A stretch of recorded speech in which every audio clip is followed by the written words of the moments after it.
Менин колумдагы бул диплом илимдин кандидаты окумуштуулук даражасын жактап алган адамга тиешелүү документ. Мындай дипломго жетиш үчүн талапкер илимдин ачуу таттуу даамын татып, тар жол тайгак кечүүдөн өтөрү турган иш. Бирок акыркы жылдары китепкана бетин көрбөй туруп эле, мындай түйшүктү тартпай туруп эле акчанын күчүнө салып, илим жактагандар дагы пайда боло баштаганы айтылууда. Кыргызстанда илимий эмгектерди ким кантип жазып жатат жана алардын сапаты деңгээли кандай? Деги эле Кыргызстанда илим тармагы өнүгүү багытындабы же анын баркпасы кетип жатабы? Сиздер Азаттыктын кайсы суроолор телепрограммасын көрүп жатасыздар. Берүүнү алып барып жаткан мен Айзада Касымалиева. Алдыдагы жарым саатта ушул суроолорго жооп издейбиз. Ну вот сейчас, вот на сегодняшний день у меня цена 220 тысяч. Мен үчүн, мисалы үчүн, илимий дүйнө, илимге кызыгуу эле болду да. Биз эң биринчи бул илимий эмгектин сапатына карайбыз, кызым. Премьер-министр билбейт, кайсы министри защита кылып атат. Мындан да ушундуктан келип алып, мен момундай теория ачкан жакында акыр заман болот. Кандидаттар көп да. Жаш деле адамдар кандидат болуп атышат. Анан беш кол тең эмес дегендей болуш керек. Кээ бирөө окууну жакшы окугандар бар, окуп күчү менен.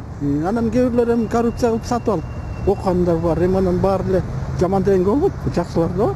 Ал эми мен көп эле тааныштарды билем, көп эле балдарды билем, баягы кандидаттыгын акчага жазатып, сатып алып дегендей жана диссертацияларды жаздыртып. Кээрлер өзүнүн күчү менен кандидаттын эмесине жетет, кээрлер билбейт экен азын.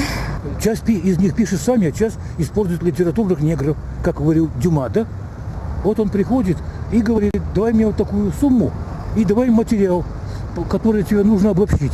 Он ему дает, он все обобщает, пишет и готовит диссертацию. Он ее защитил, и все, на этом кандидат или доктор. Физика и математика кандидатымын. Мен билгенден Кыргызстанда космонавтика боюнча программада иштешкен, машиноведение институтуна, луна аппаратына приборлар жасап, атомный водородный энергетика менен иштегенбиз. Көптөгөн чоң программалар менен иштешип. Азыр жок анын баары. Азыр анын баары жок. Ар ким өз алдынча илимди жасап келатышат. Эксперименталдык анан теориялык деп эки бөлүнөт илим. Эксперименталдык илим азыр жок десек болот. Айтышкен чындап эле жазып атат деп, балким башка жолдордо пайдаланат. Эми статус алыш үчүн да ал дагы керек экен да. Ушул замандачы.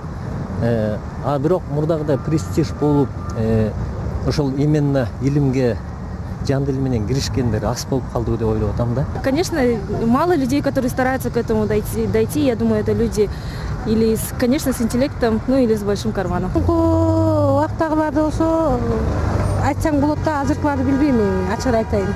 Мурункуларды айтсаң болот. Азыркыларды эмнеге билбейсиз? Кээ окугандар бар, жакшы окуп, кээрлер акча сатып алышкандар бар.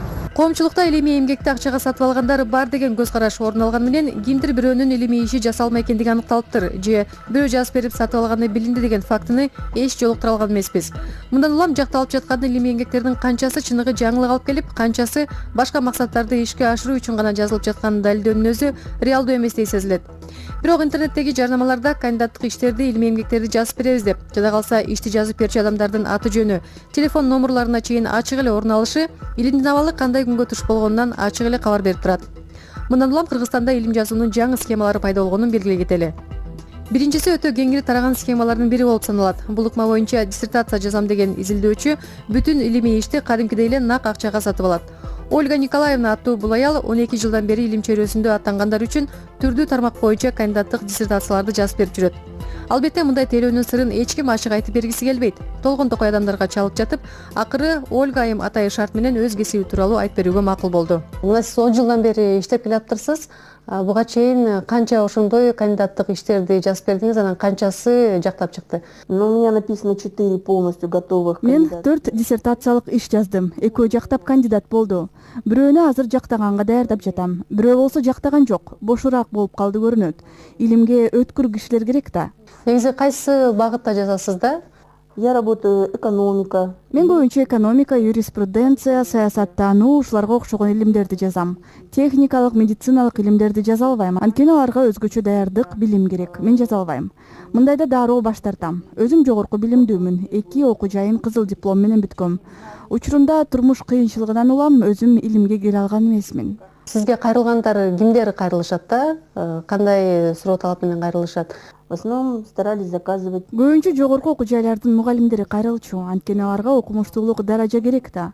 Азыр мугалим эмес, бир жерде иштегендер, фирмада жакшы жумуштарда иштегендер даража алгысы келип кайрылат. Коомдук ишмерлер да кайрыла баштады. Менимче мен жазып берген иштер илим жактагандарга көбүрөөк жардам берет деп ишенем. Мен диссертант менен баарлашып, анын даярдыгын байкайм. Кайда баратканын түшүндүрүүгө аракет кылам. Ушунча каражат жумшап, анан иш орто жолдон токтоп калса туура эмес болуп калат. Мына сиз үйдө отуруп жазат экенсиз да, эшикке чыкпайт экенсиз, толтура китептериңиз бар экен. Анан ушунун баары эле жетиштүүбү же сиз кээде китепканага чыгасызбы? Үйдөгү китептер жетиштүү. Мен көп жыл китепканада иштегем, көп материал жыйнап алгам. Анан интернетти пайдаланам. Маалымат топтоо азыр өтө оор. Министрликтерден статистикалык маалымат ала албайсың. Жашыруун сырдай эле. КГБ биякта калсын. Монография, макалаларды пайдаланам. 3 жыл жазам. Азыр эл үйдөн чыкпай эле интернет аркылуу көп жумуш бүтүрөт. Эгерде ошо кандидаттык иштердин баасы жөнүндө сүйлөшө турган болсок, мисалы сиз ошол баасын кантип эсептейсиз? Бир диссертациянын баасы 220 000 сом. 3 жылга бөлгөндө аз эле болуп калат. Бөлүп алам. Менимче бул нормалдуу эле нерсе. Мага кайрылгандар акылдуу эле кишилер, тек гана алардын илим жазганга убактысы жок. Бирок бай практикалык материалдары бар. Менимче бул жөн гана экономикада айтылгандай эмгектин бөлүнүшү.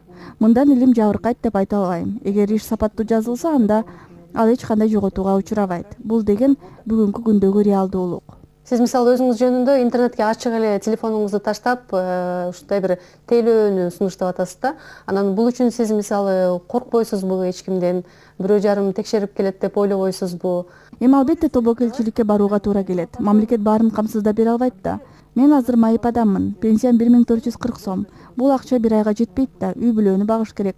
Менин сиз менен майекке макул болгонум да тобокелчиликке баруу. Бирок бул көйгөйдү да көрүш керек. Качан жашоо шарты оңолгондо мындай бизнес дагы өзүнөн өзү токтойт. Пайдасыз болуп жоголот. Ошентип бул схема менен илимге келген киши эгер капчыгы калың болсо, көп деле түйшүк тартпасы турган иш. Экинчи ыкма боюнча илим изилдөөчү өз ишин колдон келишинче өзү жазганга аракет кылат. Бирок иш ойдогудай чыкпагандыктан ал ишти корректордун колуна берет. Ал айрым учурда баштан аяк кайрадан иштелип чыгат. Бул үчүн корректор же редактор деп айтабызбы, тийиштүү калем акысын алат. Иногда сомневается в том, хорошо ли он справится. Кээде илимге талапкер өзү жазган эмгегинин туура так жазылганына көзү жетпесе, анда ал кайсы бир тажрыйбалуу редакторго кайрылат. Көп учурда чогуу иштегендер же бир жетекчи жардам сураган учурлар болот. Биз ошондой өтүнүчтү аткарабыз. Бирок колго тийген диссертациялардын деңгээли жыл сайын төмөндөгөнүн байкоого болот. Буга жалгыз диссертант айыптуу эмес. Бул жалпы илимдин деңгээлинин төмөндөсү десек болот. Редактор илимий иштин катасын дароо көрөт. Кээде илимий ишти баштан аяк өзгөртүүгө, керек болсо автор менен кеңешип өзүңдүн көз карашыңды киргизүүгө туура келген учурлар болот. Айрым илимий иштерде материалдын уурдалып же көчүрүлгөнү ор коюп көрүнүп калат. Мындайда авторго суроо берип туруп эле анын теманын жакшы түшүнбөй жатканын байкайсың. Мындай иштер аз, бирок жыл сайын өсүп бара жатат. Азыр илим жазгандар акча тыйынга байланыштуу диссертациялардын темасы да майдаланып кетип жатат. Ошентип оңдоп түздөп жатып кээде жакшы иш пайда болуп калган учурлар болот. Талапкер диссертация жазуу талаптарын билбесе, даярдыгы начар болсо, кошумча кеңешчилерге, редакторлорго кайрылууга туура келет. Албетте корректор, редактордун май акысы бар, бирок ал көп деле акча эмес. Илимий иш жазуунун дагы бир ыкмасы бул илимий жетекчинин өзүн жазып бериши. Айрым окумуштуулар диссертанттары менен илимий ишти чогуу жазышканын, бирок бул үчүн акы албаганын айтып келишет. Бирок бүгүнкү күндө илим чөйрөсү жакшы каржыланбагандыктан жетекчилер өздөрү жазып берип, акы алууга мажбур болгон учурлар бар деп эсептейт көз кырансыз эксперт Мырза Каримов. Баардыгы алып келип эле мен ойлойм ошол биздин илимий чөйрөдө иштеп аткан, илимге кызыгып, илимдин артынан аркалап мындай жашап келаткан кишилердин биринчи эле бул көйгөйлүү маселеси алардын эмгек акысы да. Мисалы доктор, илимдин доктору болуп, эгер университетте иштеген кишинин азыр эмгек акысы бир $500 тегерегинде бир айда алган акчасы. Ошондон анан була жанагы айла жоктугунан анан кийин мен эметип атканда башкалар жазып атса мен эмне үчүн мен өзүм жазып бере албайм. Бул жагы да бар да, өзүм жазып берели, өзүм сүйлөй эле, өзүм эметейин деп анан акчасын мен эле алам деген. Мындай жактан алып карасак, бул кишилер ошол жазма ыкмасын өздөрү уже доктор болгонго чейин жазып өткөн да, бүт баягы мен айткандай тегилменден өткөндөр да, анан бүт баарын билет кандай өтүштү. Анан тиги акчасы болсо төлөп берем десе эмне үчүн мен албайм. мен кылып аткан жумушума акча алам деген мындай көрүнүштөр да бар. Көп эле деп ойлойм. Мырза Каримовдун пикиринде Кыргызстанда илим жазуу маданияты жакшы калыптана албай жаткандыктан диссертанттарга колдон келген ыкмаларды пайдаланууга туура келүүдө. Ошол эле Американын алардын да жогорку окуу жайын тегилменден өттүм да кирип кайра чыктым. Анан мен бир нерсени өзүм түшүндүм. Себеби биз 5 жыл окуп, анан аспирантурада окуганда да ошо бизге жазуу ыкмаларын үйрөткөн сабактар болгон эмес. Мисалы ошол жанагы гуманитардык илимдерде диссертация кандай жазылыш керек, так илимдерде кандай жазылыш керек, ар кандай эки түрдүү форматы бар. Ошолорду бизге үйрөткөн, мен ошол аспирантурада окуганда да үйрөткөн эмес, университетте 5 жыл окуганда да үйрөткөн эмес. 2 жыл тиякта окуганда мен ошолорду үйрөндүм. Ошолорду үйрөтүп, кандай ошондо алар баягы жогорку класста мектепте окугандан баштап экзамендердин көпчүлүгү жазуу түрүндө болот. Алар жазган жагынан абдан такша алгандар да. Мына ушул жагынан бизде жанагы аспиранттар, жана илимге кызыккан жаш балдар биринчи эле барганда ошо кандидаттар эки бизде жанагы чет тилинен, тигинден экзамендей болот. Аларда андай экзамендер жок. Аларда экзамен берилбейт андай. Алар ошо киргенден баштап эле өзүнүн илимий темасынын үстүндө жетекчиси менен иштейт, мындай өздөрү график түзүп алып иштейт, өздөрү жасайт. А бизде тилекке каршы жазып келгенде жанагы акыркы документтерин ошо диссертациясын бергенде жетекчиси айтат, бул мындай формага салышың керек. Ал формага салышындан бул кишиге бар. Тиги кишиге ага барсаң мамынча төлө. Анан ошондон эле бизде жанагы илимге кызыккан жаш балдардын чагы сынып, эрте эле чагы сынып калат да. Кыргызстанда плагиат же көчүрүп жазып алган аныкталып, кулагандар болгонбу деген суроо туулат. Жогорку аттестациялык комиссиянын төрагасы Абдрахман Мавляновдун айтымында 2013-жылы 1 илим доктору менен 3 илимдин кандидаты кулаган. Бирок Кыргызстанда кулап калган илим изилдөөчүлөр белгилүү бир убакыттан соң кайра ишин иштеп, жаңыртып, илимге аралашканга укуктуу. Ал эми чет мамлекеттерде жагдай кандай? Көчүрүп же илимди уурдап жазгандар менен кантип күрөшүшөт? Түркияда жана Евросоюздун мамлекеттеринде бул көчүрмө ишине аябай маани берилет. Ким уурдаса көчүрмө алган киши кандидат эгерде пайдаланган илимий булакты жазбай койсо, бул менин пикирим деп жазса, башкасынын пикирлерин, ой пикирлерин жазса, ошондо көчүрмө деп эсептелет. Бул илимий тармакта чоң кылмыш деп эсептелет. Ошондуктан ал кишинин кандидаттыгы жарабай калат. Эгерде расмий иште иштесе, ал иштен дагы кетирилет.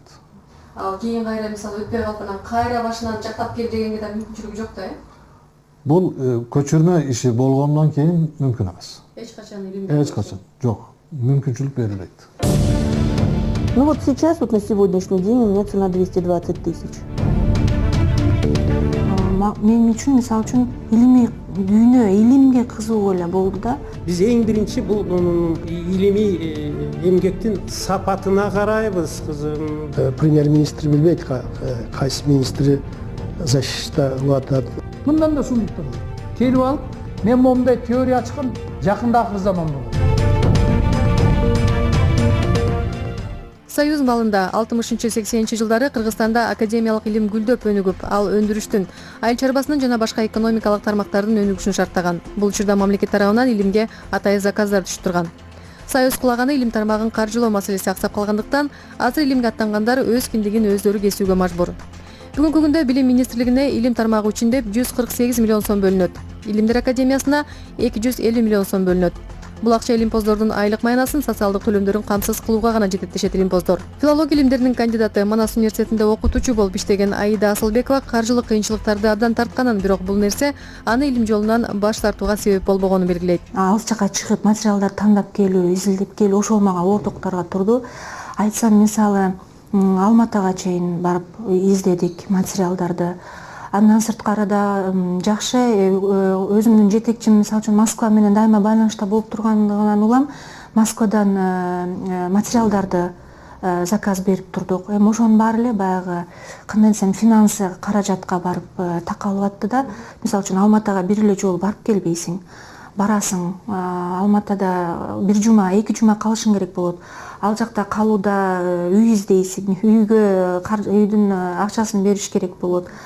Анан үй бүлөлүү болгондон улам дагы баягы үй бүлөлүк бюджеттен албетте максатыңа жетүү үчүн бөлүп эметесиң, иштетесиң. Мен үчүн мисалы үчүн илимий дүйнө, илимге кызыгуу эле болду да. Именно баягы карьера жактан бир нерсеге жетишүү деген ал мен үчүн экинчи планда. Адистердин айтымында азыр илим жактагандардын 60% билим тармагында иштесе, калган 40% башка тармактарда, мамлекеттик кызматтарда дагы иштешет. Жакында диссертациялык ишин жактаганы турган Улуттук изилдөөлөр стратегиялык институтунун директорунун орун басарынын милдетин аткаруучу болгон Чынара Эсенгулдун айтымында, баары бир иштеп дагы, илимди дагы кошо алып жүрүү бүгүнкү күндүн талабы болуп жатат жана мындан башка жол жок. Бизде айтабыз го, теория, практика деп эле айтып келе жатат. Анан ошол эле мисалы саясат кандай жүргүзүш керек, кандай маселелер бар, мамлекет арасындагы же бир мамлекеттин ичиндеги саясат болобу, ар биринде баягы практиканы билбесең, теорияның бесполезна да, эч кандай мааниси жок болуп калат экен. Ошондуктан бул акча эле эмес, бирок эң негизги менин эмгегимдин мазмунун жакшыраак күчтөткөнгө практикалык жумушум да жардам берди деген ойдомун да абдан. Ошол үчүн бул жерде менимче батыш мамлекеттеринин методологиясын колдонуп, системасын колдонуп, теория менен практиканы ала жүргөн системада аяктачы ошол эки жагын менимче туура эле да ушинткөн. Теория деген бул жазуу билүү да, жазып билгел, өзүңдүн оюңду жазуу түрүндө бере алуу да ошону окурмандарга. Ошонукин өздөрү жазса, албетте эч кандай маселе жок.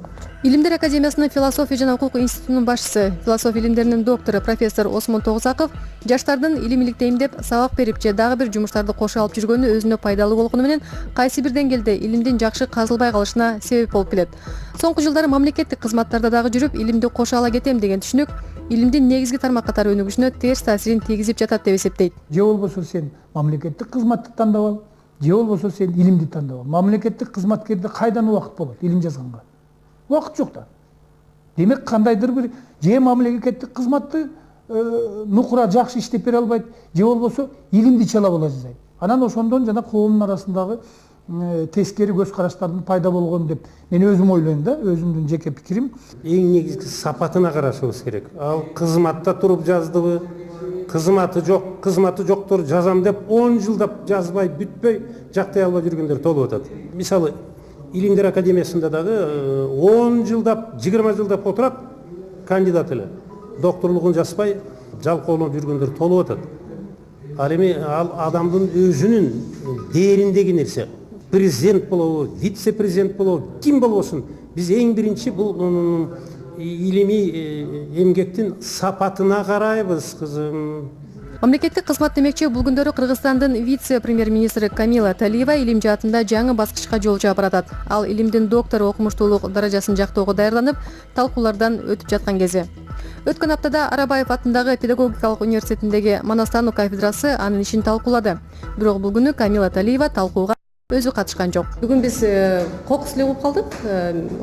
Камила Талиева ишин коргойт депчи, обсуждение болот деп. Анан азыр бизге кирип өзүбүзгө кызык болдук да, биз Камила Талиеваны көрөбүз деп ойлодук элек, бирок ал киши өзү жок. Анан ушундай талкуулар диссертанттын өзү жок эле өткөрүлө бериши шартпы? Шарт. Андай болот. Тиги Талиева менен мен мурда көзмө көз сүйлөшкөм. Ал киши бүгүн Жалал Абад жакта жүрөт, кызмат боюнча. Ал эми катышса да болот. Ал киши жок болсо дагы мындай талкуу өткөрүүгө болот. Себеби дегенде ал киши үчүн протокол жазып, биздин колдоо жагыбызды дагы, анан кийин каалоолорубузду дагы ушул протоколго түшүрөбүз да. Анан ошол боюнча диссертант өзү билет, кайсы каалоолорду эске алат, кайсы каалоолорду көңүлүнө түйсө дагы диссертацияга кошобу кошпойбу, ал өзүнүн иши, жеке иши. Талиеванын бул эмгеги, бул илимге, Манастан илимине чоң салым экен. Себеби дегенде бул түрк тилдүү элдердин эпикалык чыгармаларындагы баатырдын үйлөнүү мотиви. Манаста баатыр деген көп.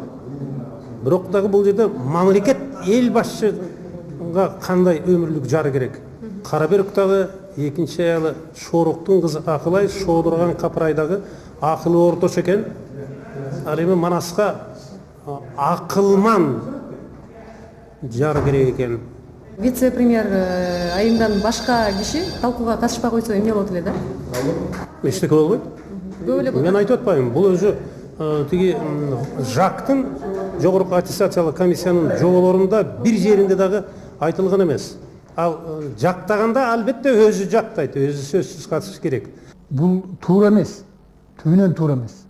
Анткени себеби ким менен талкуу жүргүзөт? Ким менен талкуу жүргүзөт? Кагаз бетине жаза берсе боло берет. Ошол талапкер өзү келип, эмнени айтайын дейт. Ошол диссертациясында койгон жоболор эмне? Ошол эмне жаңылык киргизди илимге? Анан ошонун баарын айтканда суроо пайда болот да.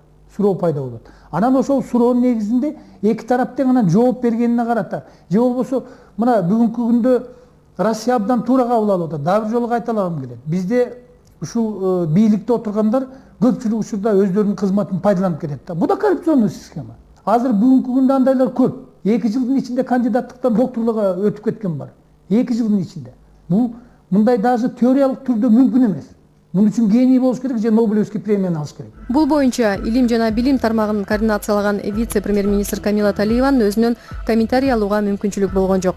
Ошентсе дагы Кыргызстанда мамлекеттик кызматкерлердин илимге аралашуусу боюнча бир компромисске келүү жагы каралып жатат дейт жогорку аттестациялык комиссия жетекчиси Абдрахман Мавлянов. Анан защитага барганда уруксат, өкмөттөн уруксат сурасын деген мына министр, замминистрлер эмне дегенде же алар өздөрүнүн жумушун аткарабы же илимий эмнеде жүрөбү. Премьер-министр билбейт кайсы министри защита кылып атат, коргоп атат же замминистри, маалымат жок. Ошол маалымат, хотя бы маалымат болуш үчүн алар ошо уруксат сураш керек деп ошону киргизип атабыз биз. Эми убакыты болсо да илимий менен алек болсун. Убакыты болбосо да өзүнүн жумушун же бул мамлекет жумуштан кеткенден кийинги болобу.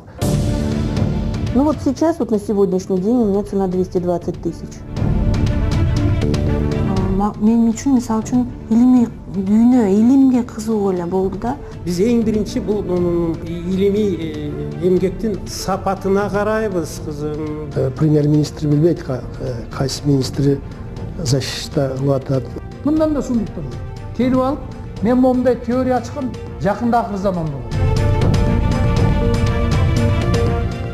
Кыргызстанда 1993 жылдан баштап жогорку аттестациялык комиссия түзүлгөнү 800 илимдин доктору, 4000 чукул илимдин кандидаты пайда болду. Акыркы 2 жылда ала турган болсок, 2012 жылы 89 илимдин кандидаты жана доктору жактаган. 2013 жылы болсо дагы 270 киши жогорку окумуштуулук даражага ээ болду. Демек көрсөткүч жылдан жылга өсүп бара жатат.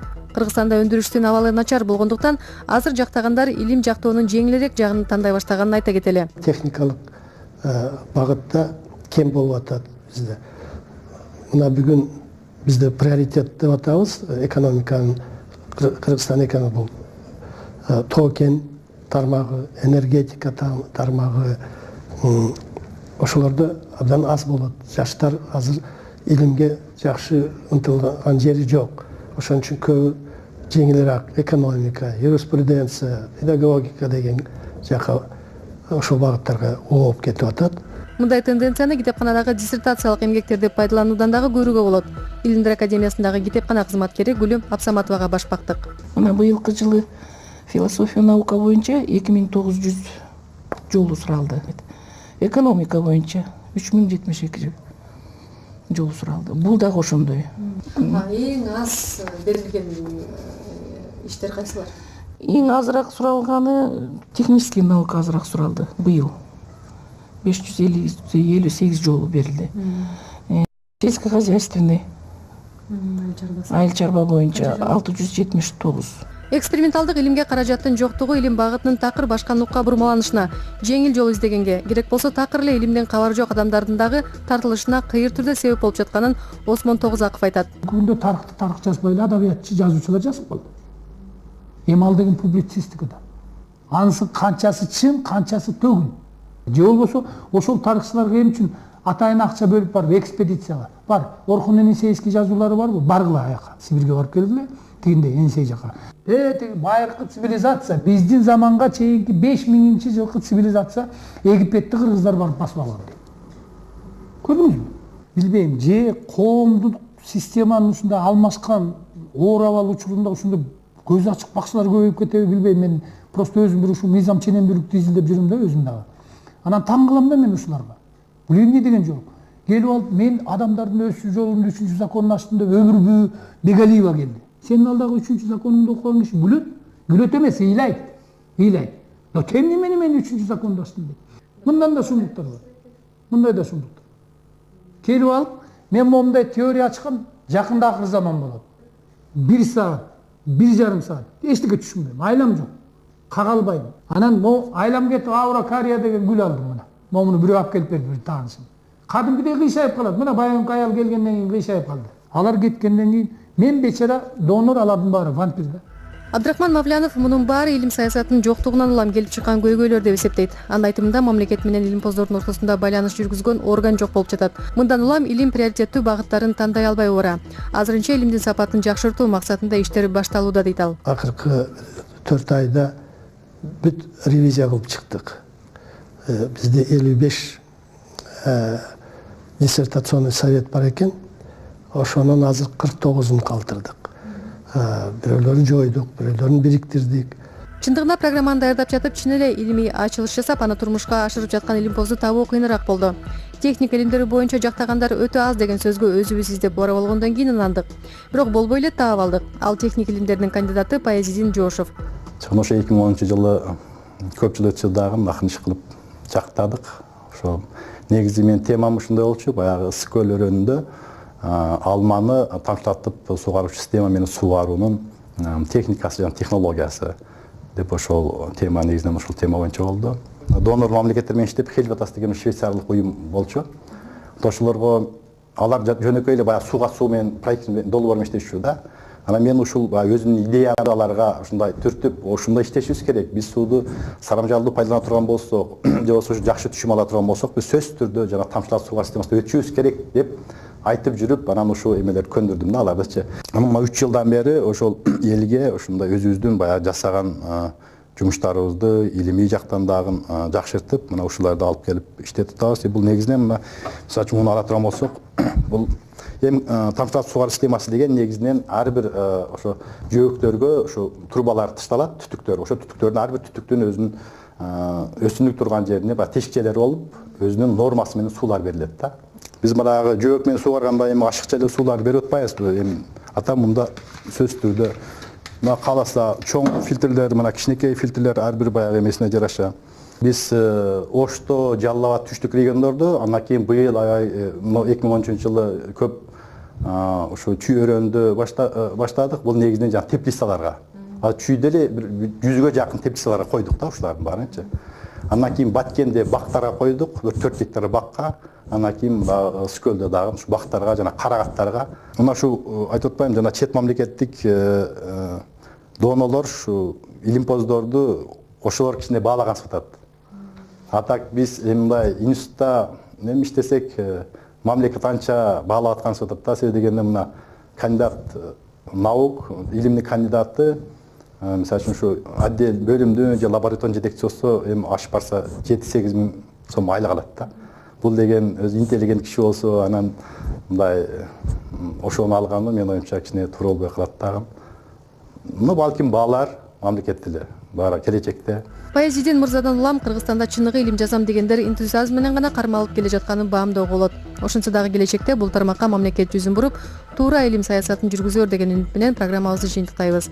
Сиздер Азаттыктын ыңгайсыз суроолор телепрограммасын көрдүңүздөр. Берүүнү мен Айзада Касмалиева даярдадым.